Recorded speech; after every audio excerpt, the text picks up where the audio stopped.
Kensington and Chelsea Council has apologised unreservedly for failing the residents of Grenfell Tower.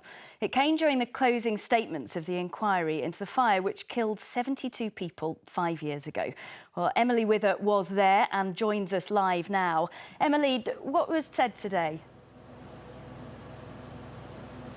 Well, today we heard from the local council and also the tenant management organisation, otherwise known as TMO.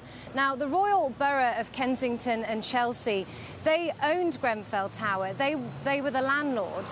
And in the closing remarks, their lawyer largely focused blame on that highly combustible cladding that we've heard so much about that was used on the tower, but also recognised that other mistakes were made. Building Control failed to ask for comprehensive details of the cladding system and issued a completion certificate when it should not have done. Residents were not listened to as much as they should have been. The number of council officers devoted to monitoring the TMO was insufficient, given the number of residents whose properties were managed by the TMO.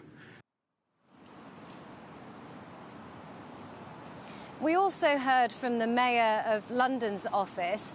Their representing lawyer referenced the fact that over the last few days we've heard from a range of commercial companies, from the manufacturers of the cladding to the contractors that installed it. All of these companies continue to deny any form of responsibility. To any observer, this has indeed been a merry-go-round of buck passing. The commercial bodies have taken no responsibility and shown little, if any, contrition for their role in the loss of 72 lives.